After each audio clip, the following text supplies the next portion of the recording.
All right, fam, let me set the scene.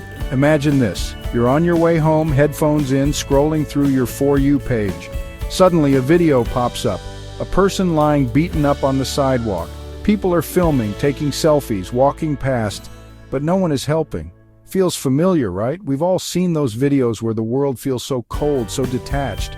Now, rewind 2,000 years. Jesus told a story that feels exactly like this.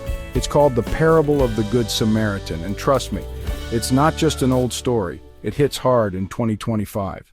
In Luke 10:30, Jesus says, "A man was going down from Jerusalem to Jericho when he was attacked by robbers. They stripped him of his clothes, beat him, and went away, leaving him half dead." Let's modernize that. Imagine someone walking home after work. Out of nowhere, they're jumped, their wallet's gone, their shoes stolen, phones snatched, they're left bleeding on the curb. And here's the kicker. This road Jesus mentioned from Jerusalem to Jericho was notorious, dangerous. Everyone knew traveling alone was risky, but this guy didn't just get unlucky, he got left behind, he got ignored. Now picture this, the first person who comes down the road is a priest, a religious leader, the kind of person you'd expect to stop and help. But Luke 10:31 says, "When he saw the man, he passed by on the other side." In today's terms, imagine a pastor or a spiritual influencer scrolling past a post from someone crying for help, and instead of reaching out, they just click away. Maybe they thought, "I'm too busy," or "someone else will help," or maybe, and this hits, they just didn't want to get their hands dirty. But silence can be as loud as cruelty. Walking away is still a choice.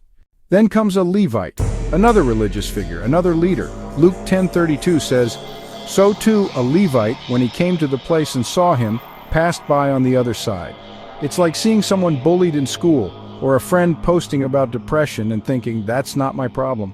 It's ghosting in real life. Both of these men looked holy on the outside, but when it came to compassion, they were bankrupt. And honestly, isn't that what we see today? Plenty of people with titles, platforms, even verified accounts, but no time for love. And then comes the plot twist. Luke 10:33 says, "But a Samaritan, as he traveled, came where the man was, and when he saw him, he took pity on him." Now pause. To Jesus' audience, Samaritans were considered outsiders, enemies even.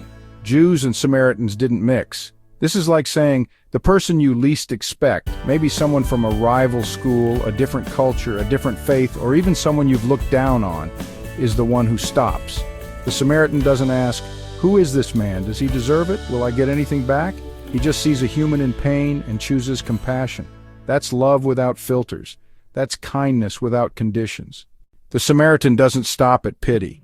Luke 10:34-35 says, "He went to him and bandaged his wounds, pouring on oil and wine. Then he put the man on his own donkey, brought him to an inn, and took care of him.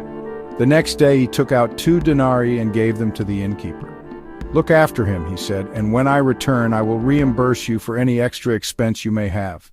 Now translate that. He gave his time, his resources, his money, his energy. Today that's like giving someone a ride to the hospital, paying their bill, making sure they're okay the next day, not for likes, not for followers, just because it's the right thing to do. That's the difference between sympathy and compassion. Sympathy says, "That's sad." Compassion says, "Let me help." When Jesus told this story, it wasn't random. A lawyer had asked him in Luke 10:29, "And who is my neighbor?" Jesus' answer was clear. Your neighbor is not just the person who looks like you, thinks like you, or agrees with you. Your neighbor is anyone in need. And then Jesus drops the mic in Luke 10:37, "Go and do likewise." For Gen Z, that means don't just repost a sad video. Check on that friend. Don't just say prayers up and show up. Don't just talk about love, live it. Because the world doesn't need more speeches, it needs more Good Samaritans. So here's the real question. Who are you in the story? The priest, too busy with your own life to notice? The Levite, waiting for someone else to step up? Or the Samaritan, willing to cross lines, give time, and show love?